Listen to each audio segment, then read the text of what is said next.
मोतीले सबके माला एक बनानी है। गुण रूपी मोतीले सबके माला एक बनानी है। एक स्नेह के धागे से हो, एक स्नेह के धागे से विश्व एक तालानी है। एक तालानी है। गुण रूपी मोतीले सबके माला एक बनानी है।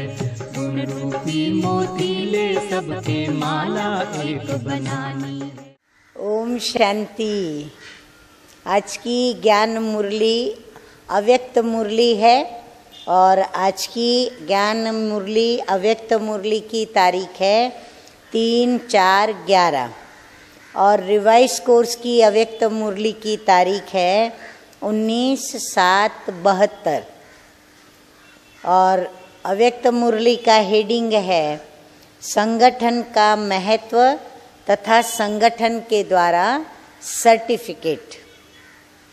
संगठन की शक्ति कितनी भारी है, संगठन में कितनी शक्तियाँ प्राप्त होती हैं, तो संगठन का महत्व आज की मुरली में बाबा ने बताया है। ओम शांति। अपने को मोती व मणका समझते हो। माला होती है ना, तो माला के अंदर या तो मोती होते हैं या फिर मणके होते हैं जो माला में परोए हुए होते हैं। हमारी भी अपनी मालाएं हैं। हाँ, 8 दानों की माला है, 108 दाने की माला है, 16,108 दाने की भी माला है और 9,16,108 दाने की भी माला है। तो बाबा कहते हैं अपने को माला का मोती व मणका समझते हो, क्योंकि ये सारी मालाएं किसकी हैं? शिव बाबा की। और शिव बाबा के द्वारा जो मणके बने हैं, मोती बने हैं, तो हम संगम युगी बच्चों की है। मोती व मणकों की वैल्यू किस में होती है? मणका व मोती माला से अलग होते हैं तो उसकी वैल्यू कम होती है। माला में पिरोने से उनकी वैल्यू होती है, अलग होने से कम क्यों होती है? हाँ, अब बाबा कहते हैं ऐसा क्यों कि माला में है तो वैल्यू ज़्यादा है, माला से अलग है तो कम है। तो उसका कारण बाबा बताते हैं संगठन में होने के कारण वह मोती व मणका शक्तिशाली हो जाता है। 1 से 2 भी आपस में मिल जाते हैं तो 2 को 11 कहा जाता है। अकेला होगा तो 1 कहा जाएगा, लेकिन 1 के बाजू में दूसरा 1 हो तो 2 मिला के क्या हो गए? 11 हो गए।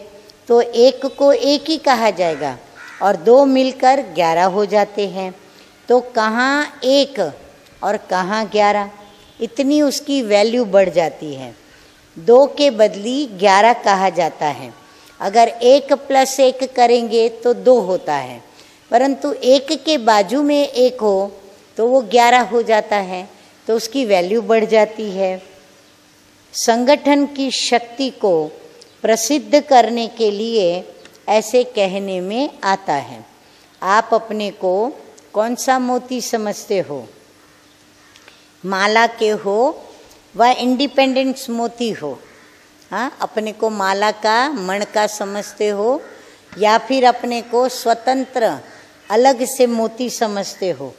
अपनी वैल्यू को देखते हुए, अपनी शक्ति को देखते हुए ये अनुभव करते हो कि माला के मणके हैं। 1-2 को ऐसे संगठन के रूप में पिरोए हुए वैल्यूएबल मोती समझते हो। दूसरे भी आपको समझते हैं, वह सिर्फ आप ही अपने को समझते हो। जैसे कोई विशेष कार्य करते हैं वह कोई भी रीति विजयी बनकर आते हैं तो उनको मेडल मिलता है ना, वैसे ही जो अब तक पुरुषार्थ कर रहे हैं उसका सर्टिफिकेट प्रैक्टिकल में लेने के लिए ही बीच बीच में ये संगठन होता है। तो इस संगठन में हर एक ने अपना संगठित रूप में चलने का, संगठन में शक्ति की वैल्यू का मेडल लिया है। यूनिवर्सिटी में आए हो ना, तो अब तक के लिए पुरुषार्थ व ईश्वरीय सेवा का सर्टिफिकेट तो लेना चाहिए ना। सभी एक दो से कहाँ तक संतुष्ट हैं व एक दो के समीप कितने हैं, इसका सर्टिफिकेट लेना है। एक तो है अपने संगठन में व संपर्क में सहयोग और सभी के स्नेही रहने का मेडल व इनाम, और दूसरा है ईश्वरीय सेवा में अपने पुरुषार्थ से ज़्यादा प्रत्यक्षता करना, उसका इनाम।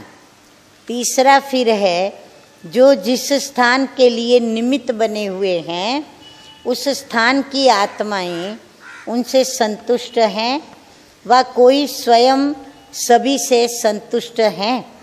अगर स्वयं भी संतुष्ट नहीं तो कोई कमी रह गई, और आने वालों में से एक भी अगर कोई संतुष्ट नहीं है तो ये भी कमी रही। अच्छा, टीचर से सभी संतुष्ट हो, टीचर की पढ़ाई व संबंध में जिसको आप लोग हैंडलिंग कहते हो उससे सभी संतुष्ट हो तो इसका भी इनाम होता है। पहले शुरू में माला बनाते थे, किस लिए? उमंग उत्साह को बढ़ाने के लिए। जिस समय जो जिस स्टेज पर है उसको उस स्टेज का मिलने से खुशी होती है, उसका सर्टिफिकेट मिलता है तो खुशी होती है। उमंग उत्साह को बढ़ाने के लिए और एक दो की रेख देख कराने के लिए ये साधन बनाते थे। हाँ, उत्साह उमंग को बढ़ाने के लिए और रेख देख सभी ठीक कर सके, इसके लिए संतुष्टता का, और ऐसे संगठन में खुश हैं या नहीं, संतुष्ट हैं या नहीं, तो उसका सर्टिफिकेट देते थे। तो बाबा कहते थे कि ये एक स्टेज बनाते थे और उस स्टेज का साधन बनाते थे। इसका भाव ये नहीं था कि वो कोई फाइनल स्टेज का मेडल है, ये है समय की और पुरुषार्थ की बलिहारी का। इससे उमंग और उल्लास आता है। रिजल्ट का मालूम पड़ता है कि कौन किस पुरुषार्थ में है व किसका पुरुषार्थ में अटेंशन है, व फिर पास होकर के कितना विजय के अधिकारी बने हैं, इसको देखकर भी खुश होते हैं। वरदान है बाप के संस्कारों को अपना निजी संस्कार बनाने वाले व्यर्थ व पुराने संस्कारों से मुक्त भव। हाँ, अर्थात बाप समान संस्कार बनाने वाले अपने व्यर्थ और पुराने संस्कारों से मुक्ति प्राप्त करते हैं। कोई भी व्यर्थ संकल्प व पुराने संस्कार देह अभिमान के संबंध से है। आत्मिक स्वरूप के संस्कार बाप समान होंगे।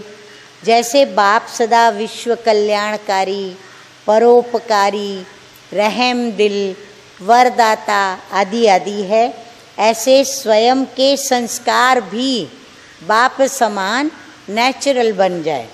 संस्कार बनना अर्थात संकल्प, बोल और कर्म स्वतः ही उसी प्रमाण चलना।